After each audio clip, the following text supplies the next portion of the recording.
आगे हम अगर एक और डिफरेंस की अगर बात करें तो हम देखते हैं कि जो हमारे पास जर्म सेल हैं उसमें क्रोमोसोम नंबर हाफ होते हैं as compare to somatic cells. अगर मतलब ह्यूमन स्पर्म की अगर बात करें 46 क्रोमोसोम सोमैटिक के लिहाज से हैं, तो अगर स्पर्म में तो फिर कितने में पाए जाएंगे 23 क्रोमोसोम्स, और एग में कितने पाए जाएंगे 23 क्रोमोसोम। इस तरह ड्रासोफिला में हर एक एग और स्पर्म में 4 क्रोमोसोम। इस तरह हर क्रोमोसोम्स नंबर जो है ना वो हाफ हो जाता है हमारे पास जर्म लाइन सेल में।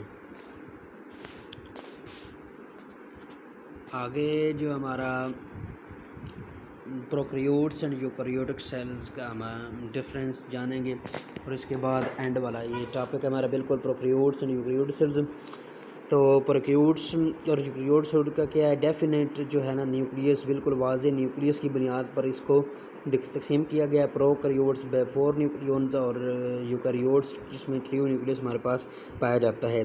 इसमें कोई न्यूक्लियर डेवलप नहीं होती है इसके डीएनए के गिर्द, और हमारे पास बस वो इसका न्यूक्लियर मटीरियल जो होता है सब मर्ज्ड होता है। इसमें साइटोप्लाज्म में सिंगल सर्कुलर किस्म का ये डीएनए होता है, डबल स्ट्रैंडेड डीएनए मॉलिक्यूल में सिर्फ एक जो है हमारे पास प्लांट बैक्टीरिया की जो है फैमिली होती है, जो जिसको हम फेडरल में पढ़ेंगे कि उसमें क्या है स्ट्रेट लीनियर डीएनए हमारे पास पाया जाता है। तो प्रोकैरियोट्स में वाज़ेह न्यूक्लियस नहीं होता है, इस बुनियाद पे ही इसको क्या किया जाता है यूकैरियोट्स से डिफरेंट समझा जाता है। इसका जेनेटिक मटेरियल डिस्पर्स होता है फ्रीली इन साइटोप्लाज्म में।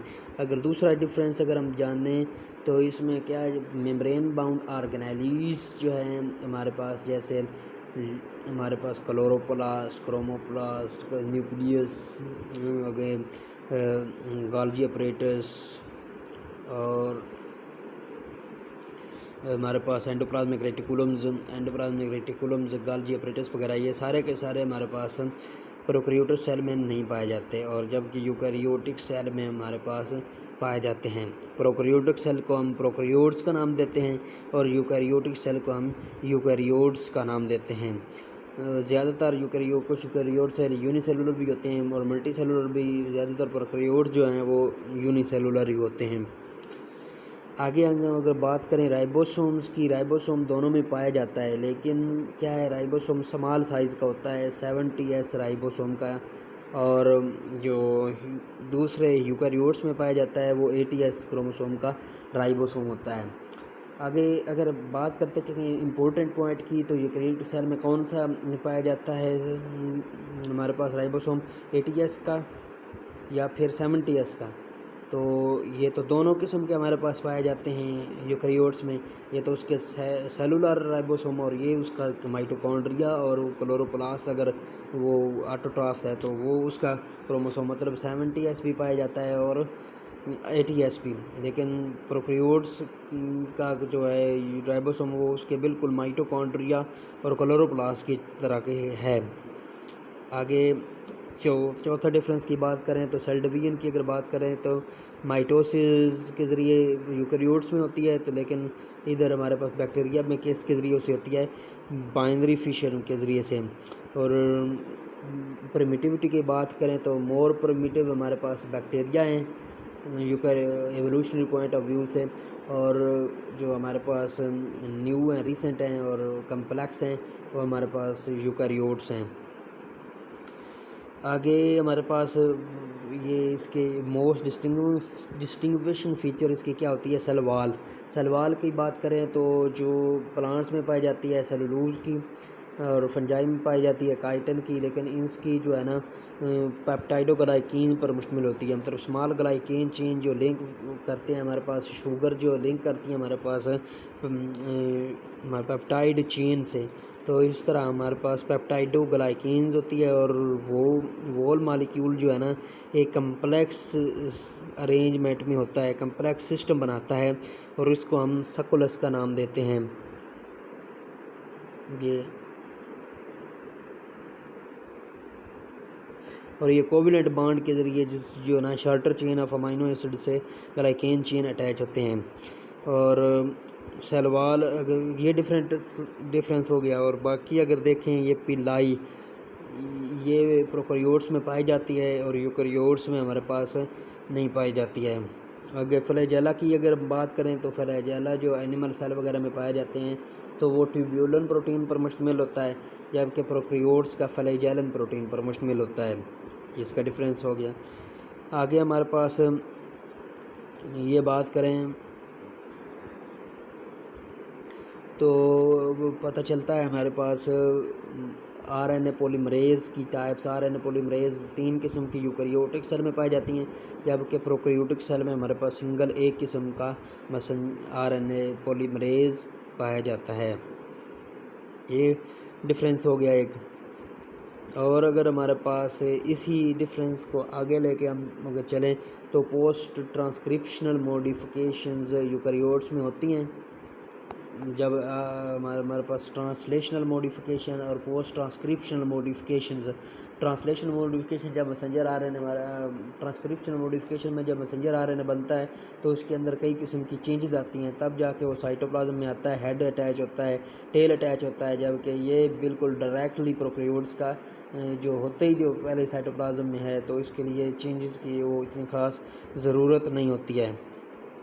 प्रोमोटर साइट की अगर इसी तरह बात करें तो 10 और -35 जैसे TT GACA और TATA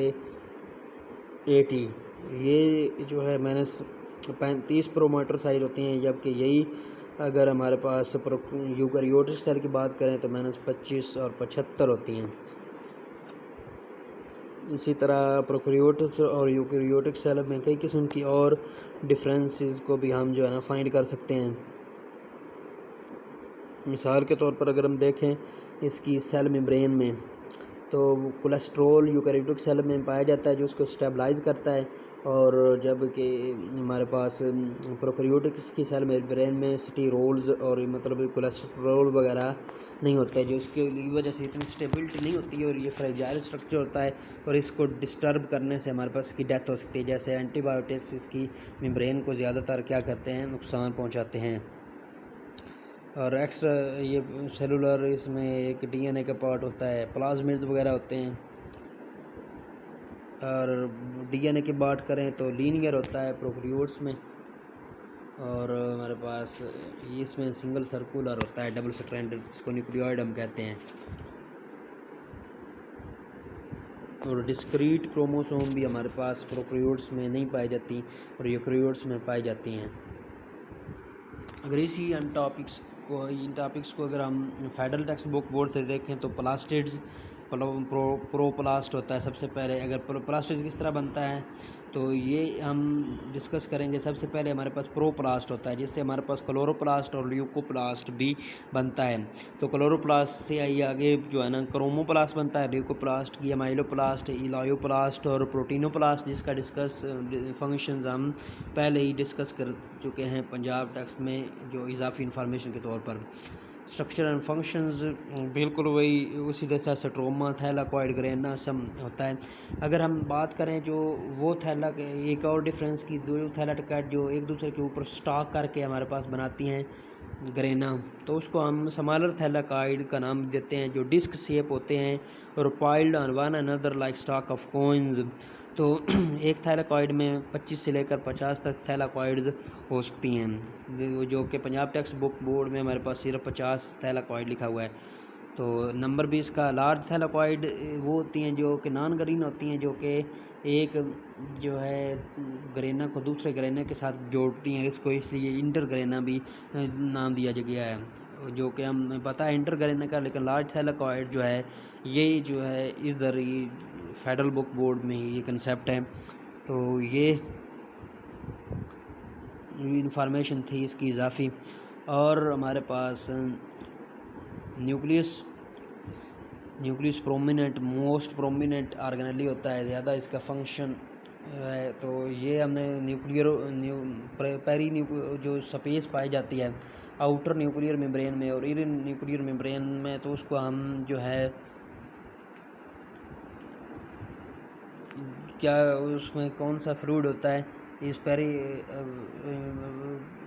पेरी न्यूक्लियर स्पेस का नाम देते हैं। जो इंटरमेम्ब्रेन स्पेस होती है इसको पेरीन्यूक्लियर स्पेस का नाम देते हैं। और इसमें फ्लूइड कौन सा होता है, पेरी न्यूक्लियर फ्लूइड्स। बाकी न्यूक्लियर पोर्स जो पर मुश्तमिल होते हैं, न्यूक्लियर पोर्स, ये भी हम डिस्कस कर चुके हैं।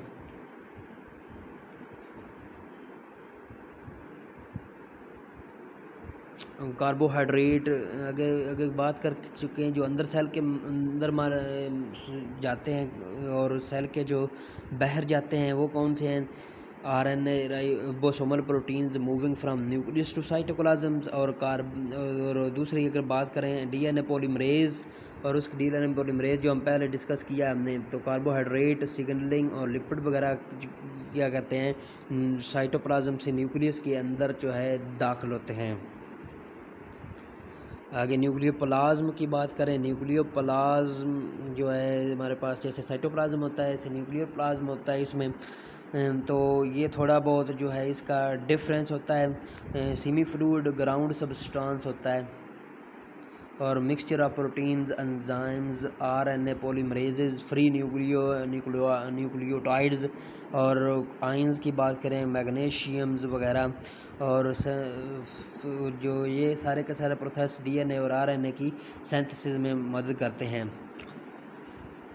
और हिस्टोन प्रोटीन भी इसमें पाई जाती हैं और नॉन हिस्टोन प्रोटीन भी पाई जाती हैं। इस तरह ये थोड़ा बहुत डिफ़र करता है साइटोप्लाज्म से। न्यूक्लियोलस डिस्कस कर चुके हैं, बिल्कुल वैसा ही है जैसा पंजाब में हम डिस्कस करके आए हैं। Chromatin material, centrosomes, chromosomes, chromatids material, centromere, primary constructions, ये सारा हम डिस्कस कर चुके हैं। Centromere, kinetochores. और हमारे पास जो प्राइमरी कंस्ट्रक्शन हमने एक डिस्कस की थी और सेकेंडरी कंस्ट्रक्शन डिस्कस की थी। तो सेकेंडरी कंस्ट्रक्शन का काम क्या है, न्यूक्लियर ऑर्गेनाइज़र, न्यूक्लियोलर ऑर्गेनाइज़र, मतलब न्यूक्लियोलाई को ये क्या करेगा, ऑर्गेनाइज करेगा। Nucleolar organising centre, NOS। तो RNA जो है ना इसके सब कंपोनेंट्स ये बनाएगा और मल्टीपल जो है हमारे पास कंपोनेंट्स बनाए जाते हैं इसके। तो इसके लिए भी ये ज़रूरी होती है मल्टीपल कॉपी ऑफ जीन्स जो RNA को कोड कर रही होती हैं। अगर वो बनानी है हमने तो वो भी हमारे पास इसी से बनते हैं, तकरीबन 64 मिलियन के करीब, 65 मिलियन के करीब। और प्रोकैरियोट्स एंड यूकैरियोट्स का सेल्स हमारे पास इधर डिफरेंस दिया गया है। तो थोड़ा सा ये भी यही होता है। प्रोकैरियोट्स प्राइमरी सबसे पहले इवॉल्व हुए हमारे पास साइनोबैक्टीरिया वगैरह हैं, यूबैक्टीरिया, आर्चिया। और यूबैक्टीरिया में इस कन्वर्ट सिस्टम को स्टडी किया जाता है प्रोकैरियोट्स को, और मेनली हम प्रोकैरियोटिक सेल में पढ़ेंगे। और मेम्ब्रेन बाउंड न्यूक्लियस और अदर ऑर्गेनेलीज ये इसमें नहीं होती हैं। वही गाल्जी complex, mitochondria, lysosome, nucleus, chloroplast. और राइबोसोम की बात करें तो ATS यूकैरियोट्स में होता है। और फ्लैजेला और सीलिया अगर बात करें यूकैरियोट्स की, वो माइक्रोट्यूब्यूल से बने होते हैं, इधर ट्यूब्यूलन प्रोटीन से बने होते हैं। तो यही चीज़ें लिखी हुई हैं इसमें।